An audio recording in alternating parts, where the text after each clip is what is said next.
I grew up in Lexington, Massachusetts, in a modest colonial with 4 bedrooms, a swing set in the back, and the kind of white shutters that made the neighborhood look postcard perfect.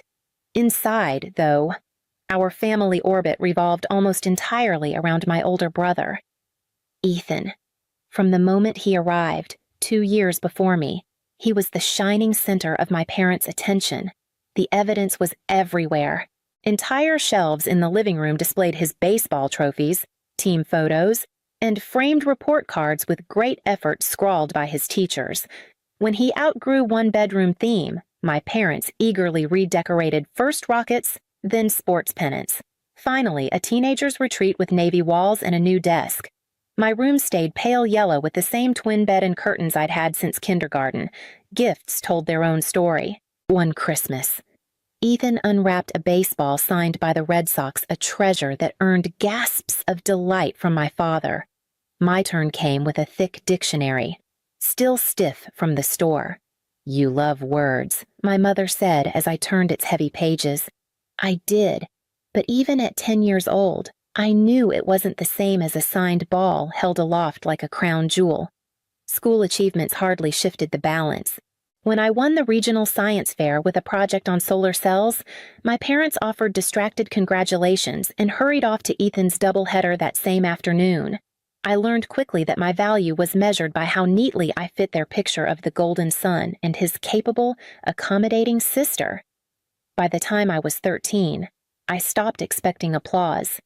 Instead, I began storing away a quiet, private resolve that if love in my house was conditional, my future would not be, and that future began, unexpectedly, in my grandmother's kitchen. My grandmother, Margaret Warren, had a way of seeing me when no one else bothered to look.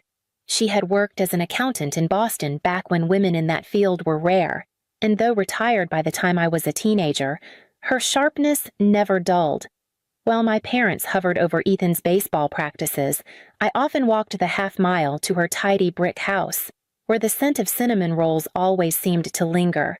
One afternoon, when I was 15, she set aside her knitting needles and asked if I knew what compound interest was. I shook my head, expecting a lecture, but she pulled out a yellow notepad and began sketching numbers with her fountain pen.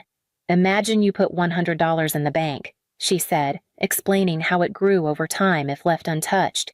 The way her pen danced across the page made it feel like magic, though she reminded me it was nothing but math and patience.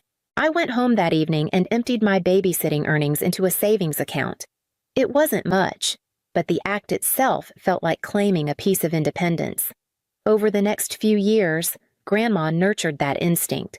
She gave me articles to read, helped me buy my first modest stocks, and reminded me that discipline mattered more than flashes of luck. When she passed away suddenly during my junior year of college, I was devastated. My parents assumed her small estate would be divided equally, but her attorney revealed she had left me everything $50,000. My father immediately suggested I share it with Ethan to ease the cost of his graduate program. My mother nodded in agreement. I refused. "She gave this to me," I said, my voice steadier than I felt. I invested every cent, exactly as she had taught me, knowing she would have approved. Her final words to me, spoken during our last visit, echoed in my head, wealth whispers, "It doesn't shout." Those whispers became the foundation of the life I would later build, even as I kept them hidden. By the time I graduated, the quiet discipline she instilled in me had already begun to shape 2 separate lives. College marked the first true split between Ethan's world and mine. He headed to a private university in Connecticut, the kind of place where tuition alone could buy a starter home. My parents covered every cent, proudly driving him to campus with a car full of brand-new furnishings. I, on the other hand, earned a full scholarship to UMass Amherst. My father dropped me off with 2 suitcases and a box of secondhand supplies, telling me I'd figure it out. I did. Most mornings, I worked the opening shift at the campus coffee shop before classes. Weekends, I logged hours at the library or tutored students in economics. The exhaustion was constant, but I held on to perfect grades, determined never to waste what Grandma had given me. Finance became more than a major. It was a lifeline, a way to build the kind of independence no one could strip away. During my junior summer, I landed an internship in New York City with a respected investment firm. The energy of Manhattan, the towers, the rush of Wall Street lit something in me that never dimmed. After graduation, I accepted a junior analyst position at Blackstone. The salary was modest, but the exposure was invaluable. I rented a tiny apartment with 3 roommates, lived on takeout, and invested half my paycheck. By 26, after years of relentless saving and studying market patterns, I took the leap. I started my own boutique firm, focusing on undervalued companies in emerging industries. At first, it was just me in a cramped co-working space, but opportunities came quickly.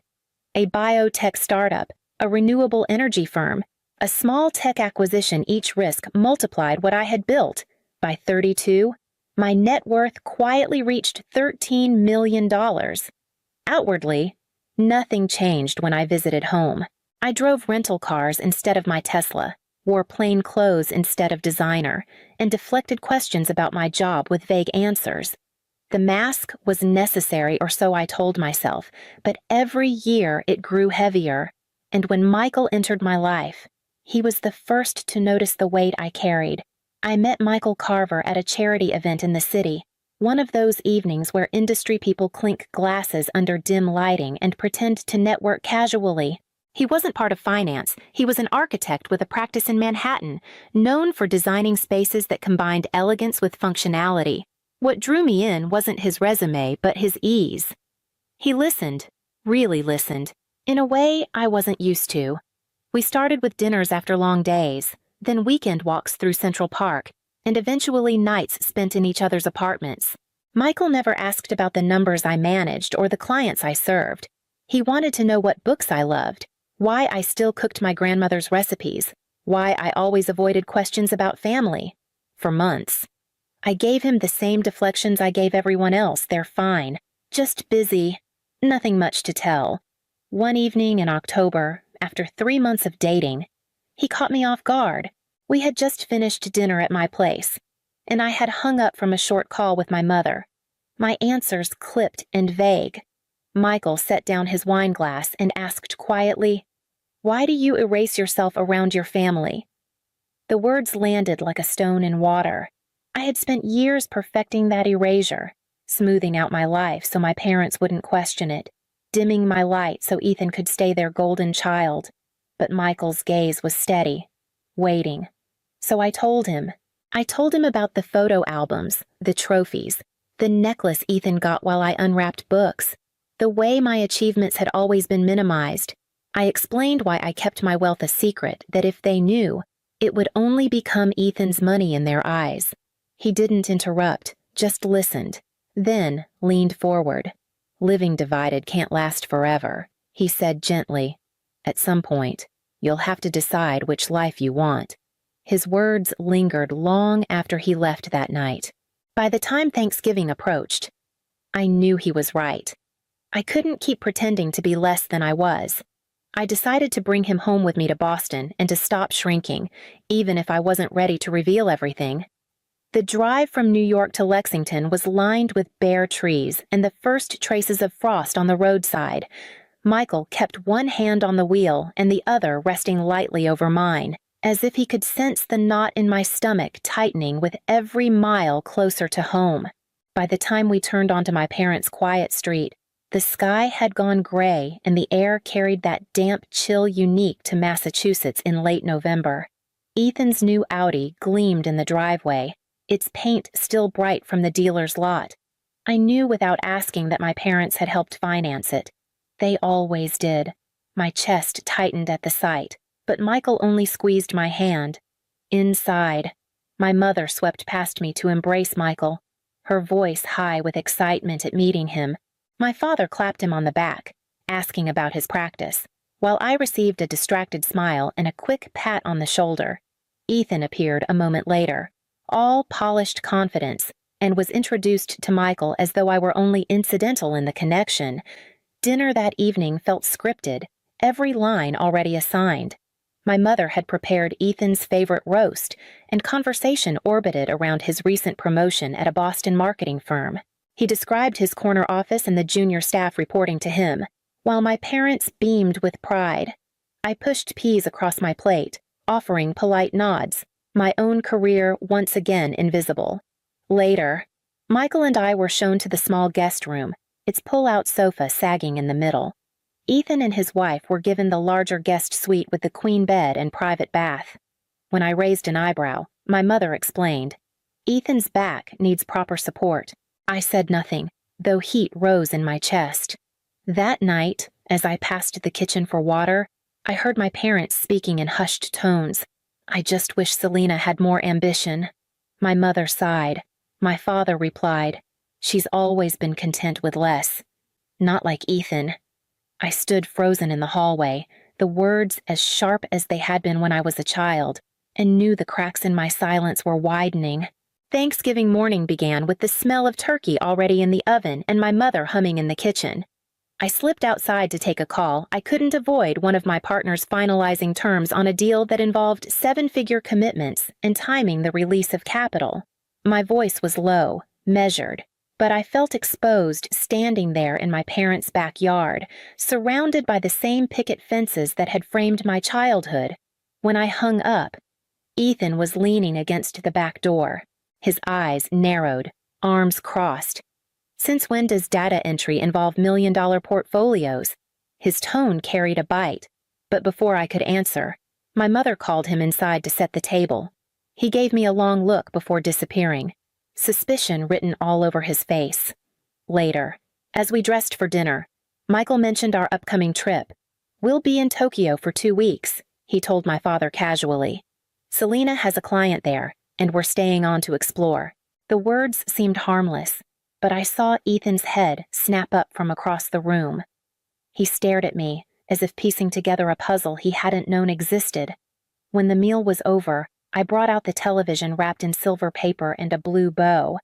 My parents gasped as my father tore off the wrapping to reveal a 55-inch smart TV. Their old set was nearly a decade behind. I thought the gift would be a small kindness. Instead, my mother frowned. "Selena, this must have cost a fortune." "It was on sale," I said. But the lie felt brittle. Ethan wasn't convinced. He leaned down, reading the model number off the box, then tapped furiously on his phone. $1,500, he announced, his voice sharp. He turned to me, eyes flashing. "Since when can you afford this on your salary?" The room went quiet, forks clinking faintly against plates as everyone looked my way. My mask was slipping, and for the first time in years, I wasn't sure I had the strength or even the desire to put it back on. Ethan's eyes locked on mine, daring me to explain away the numbers glowing from his phone screen. My parents waited too, my mother clutching her napkin in both hands, my father frozen mid-motion with his fork. The silence stretched until I felt it pressing against my ribs.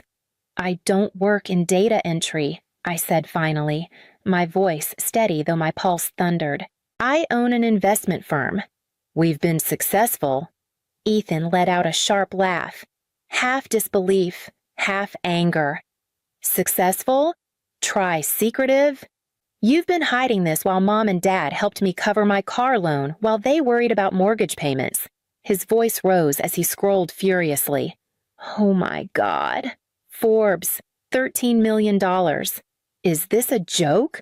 My mother gasped, her hand trembling as she reached for her water glass. My father still hadn't spoken. His face had gone pale, his fork resting untouched on the plate. Ethan shoved the phone across the table toward them. "Look at this. She's been sitting on a fortune while we thought she was scraping by." I drew a breath, the years pressing forward like witnesses waiting their turn. "Do you want to know what I've been sitting on?" I asked quietly. "Let's go back. The science fair I won in middle school, you skipped it for Ethan's baseball game. My graduation speech, you filmed Ethan's reactions instead of my words. College, I worked 3 jobs while you paid his tuition in full and gave him an allowance." My parents' faces shifted from shock to a dawning, uncomfortable recognition. I pressed on. You gave him new furniture, new cars, new beginnings. I got hand-me-downs and you'll figure it out. And I did figure it out. Without your help, without your pride, alone. The table was silent except for Ethan's uneven breathing. His expression hardened, anger simmering past disbelief. You're selfish, he spat. You let us think you were nothing while you hoarded millions? I met his glare, the ledger of years laid bare between us, and for the first time, I felt no need to shrink. Ethan shoved his chair back so hard it scraped against the hardwood floor. His voice boomed across the table, rattling the glasses. 13 million, and you've never offered to help Brad and I have been trying to buy a house for years. Mom and Dad dipped into their retirement for us, and you just sit there hoarding. My mother was crying openly now, her shoulders shaking. My father's lips moved, but no sound came. He looked as though the ground had shifted beneath him. I owe nothing, I said, my tone sharper than I intended. Every dollar I have came from my work, my discipline, and my choices. I built this alone. Ethan jabbed a finger toward me. Family helps family. That's how it works. You think you're better than us now, Michael, who had been silent through most of the eruption, leaned forward, his calmness cutting through the noise. From what I've seen, Selena has been giving to this family her entire life, just not with money. She's given patience, silence, and the space for everyone else to shine. Maybe it's time someone gave her the respect she's earned. Ethan's face flushed crimson, but for once he had no quick retort. My mother's sobs filled the space where words might have landed. My father just stared at me, his fork still on the plate, as if the simplest act lifting it was suddenly impossible. I stood, laying my napkin beside my plate. Michael and I will be staying at a hotel tonight. My voice did not waver. My mother reached out, pleading through tears. But I stepped back. Michael rose beside me, steady and certain. Together we walked through the dining room, past the untouched pie and the silence heavy as stone, out into the cold November air. The night sky was sharp and clear, the chill bracing on my skin. For the first time in years, the weight of my silence felt lighter, though the cost of breaking it had only just begun to show. The morning light streamed through the hotel curtains, pale and unforgiving. My phone buzzed relentlessly on the nightstand. 17 new messages from Ethan, each swinging between outrage and guilt. My mother had left tearful voicemails, begging me to come back, insisting we could talk it through. I silenced the phone and let the quiet settle. Not long after, a knock sounded at the door. Michael opened it to find my father standing there, rumpled and weary, yesterday's clothes still on his back. He stepped inside without meeting my eyes, then sat heavily in the desk chair. For a long moment, he said nothing, just rubbed his hands together. Finally, he looked up. We took the easy road with Ethan, he admitted, his voice rough. He cried, he demanded, and we gave in. You adapted. It wasn't fair, but it was easier. Hearing him name it out loud was both relief and wound. I steadied myself before answering. It's too late to undo the past, but going forward, there are boundaries. I won't give Ethan a dime. My finances are mine, and I won't discuss them with anyone in this family. If you want a relationship with me, respect has to be equal. He nodded slowly, as if the weight of my words was finally sinking in. For the first time, I saw regret flicker behind his eyes, though no apology could erase decades of neglect. Later, as Michael and I packed, I found myself thinking of Ethan's children. None of this was their fault. I began sketching an idea in my mind, a trust fund strictly for their education, structured so Ethan could never touch it. It felt like a line between compassion and protection, the only compromise I could live with. By the time we loaded our bags into the car, the decision had hardened into something close to peace. Even if the fractures at home remained raw, months passed, and the storm quieted into something less volatile but still fragile. My father called every few weeks, his tone cautious yet more honest than I had ever known. He asked about my work not out of obligation, but with genuine curiosity, and admitted he had never really seen me for who I was.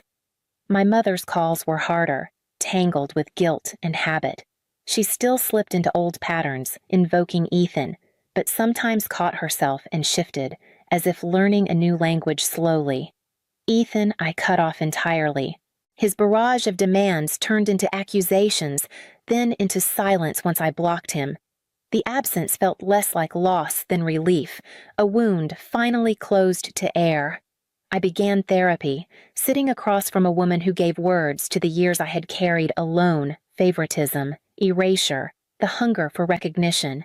Piece by piece, I began to set it down.